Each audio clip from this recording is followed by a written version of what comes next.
I'm not exactly what you would call a major, big Planet of the Apes fan. I haven't seen a single one of the original films. In fact, my first introduction to this ongoing franchise was the Marky Mark Wahlberg movie, which I actually thought was pretty fun.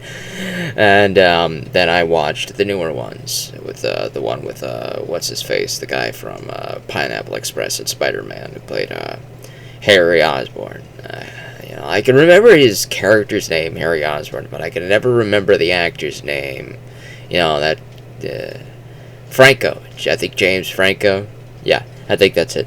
That first one with him, and then Dawn Rise War, or Dawn War Rise, or Rise Dawn War. I forget which order. I don't feel like going to pick them up and look at them. But this is the fourth one in that revitalization, the reboot of the franchise. Is it as good as the previous three? I wouldn't say that. I wouldn't go so far as to say that, but I would say that it is worth watching. I would say that it is worth watching to get the continuation of the story, to get the continuation of what's been going on in this world since the end of, I want to say it's War for the Planet of the Apes. I think it's that one. I want to say it's that one. The one with, what's-his-face? Woody Harrelson, who plays this Colonel dude who's been doing a lot of stuff. This virus that killed off most of humanity has mutated. And now it is wiping away humans' ability to speak and their intelligence. It's very contagious and viral. And they've been killing any human who has caught this disease so that the humans with their intelligence can maintain and retain their intelligence. At the end of the third movie, the Colonel gets caught with the virus and he dies, and their little military camp goes away. And Caesar gets to go off and live with his new tribe, and this has a 200-year time skip. Caesar has long been passed, and the apes have moved on to various other tribes, and we get to focus on one of them, the Eagle tribe. The Eagle tribe are basically a tribe of apes that raise eagles to hunt and just live in a pretty primitive but pretty advanced for apes lifestyle.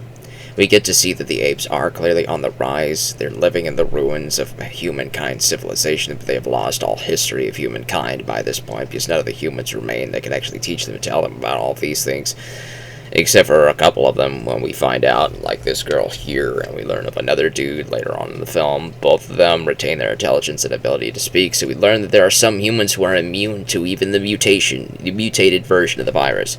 We get to learn that some of them are finding their way back to intelligence and all that good stuff.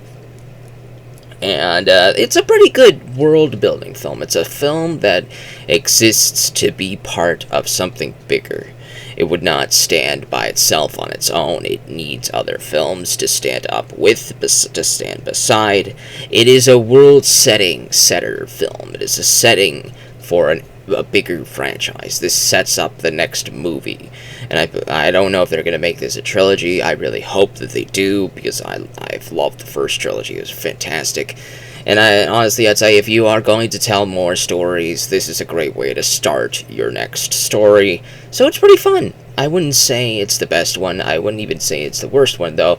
Marky Mark gets that one. But in this franchise, in this new reboot series of the 4 films, I don't know if I'd put this on the bottom, but it's not in the top. It's not in the second spot. It's either in 3rd or 4th place.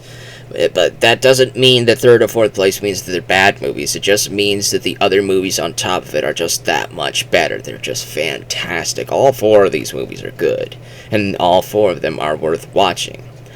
But until the 5th film comes out, I think you could skip Kingdom.